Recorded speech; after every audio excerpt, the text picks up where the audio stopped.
In fantasy football, name value plays a part in the transactions that you make on a day-to-day basis. Today, I'm going to be talking about a few big names who no longer have fantasy value. Let's go.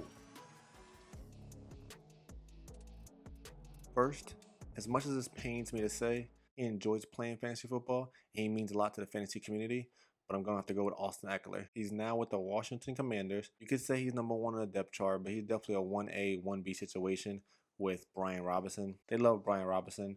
They're going to be drafting a rookie quarterback. How good is this offense going to be? In Washington, they no longer have loyalty to Austin Ekeler. In Los Angeles, formerly of San Diego, I'm old enough to remember when he was behind Melvin Gordon and he was the scat back. Eventually got fantasy value when he became the workhorse. That's no longer an option in Washington. Brian Robinson is going to be between the tackles and the goal line running back. So Austin Ekeler will get pushed back to that scat back role.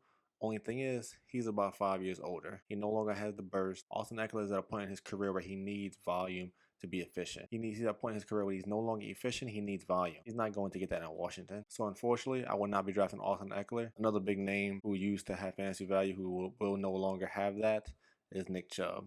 Unfortunately, injuries is going to play a part in this. He's had 2 catastrophic injuries in the last 2 years. And in all honesty, if he wanted to hang it up and not even play this year, I think everyone would understand. But if he does decide to play, how much are they willing to put him on the field? How much volume are they willing to give him? They seen what the offense looked like last year without him. They seen that Jerome Ford is a capable backup. They also signed Deontay Foreman, not only the backup, but to play that Nick Chubb role, to play that bruiser role. You have to follow the transactions. Doesn't matter what the coach say. The coach is going to tell you, yeah, we love Nick. We want him back. He's going to be on the field for us. But follow the transactions, follow the money. There's also a chance that Deshaun Washington is cooked, so we really don't know what this offense is going to look like. No matter how good Nick Chubb looks in the offseason, on Instagram, or whatever the case may be, he's not going to be in that first and second round, so you might think he's a value, but again, he's someone that I will not be drafting this year. Let's talk about a couple of old heads in Carolina. Miles Sanders and Adam Thelian. Last year, we saw Bryce Young get drafted as number 1, and he did not look the part at all. The staff wants to put weapons around him to see if they made the right choice. We see what C.J. Stroud can do with weapons. They want to see what Bryce Young could do. So they benched Miles Sanders halfway through the year. The same year that they signed him, they benched him. They went ahead and they said, look, we're going to bite the bullet. He's not what we expecting. Let's go ahead and put Chubb in, and let's see if we can, revitalize this offense.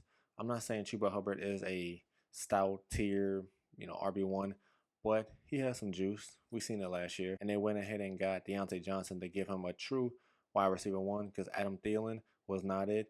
Jonathan Mingo, again, another miss. They had to bite the bullet on. Adam Thielen's production is based off a touchdown. For the last few years, his production has really been based off of touchdowns, which again, the offense is not that good.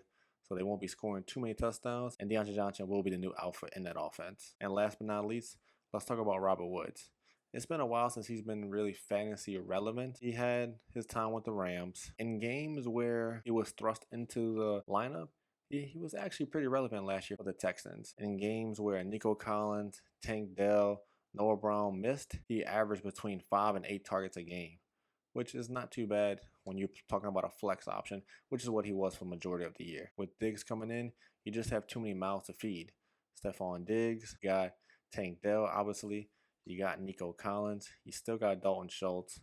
You got John Mechie coming back from injury, coming back strong. He's got a full off season to get integrated in the offense. There's just too many mouths to feed. Robert Woods isn't someone you was going to have to spend high draft capital with. Regardless of the way he's being drafted, it's pretty much going to be a wasted pick because he's not usable unless it's an injury. And we obviously are not going to predict injuries. So although I do think C.J. Stroud is going to be a top 3 quarterback this year in fantasy, he has too many options, and Robert Woods will not have fantasy value at all. Those are just a few names we might be familiar with, and when we hear their names, we might think, oh, they have fantasy value, but that's the past.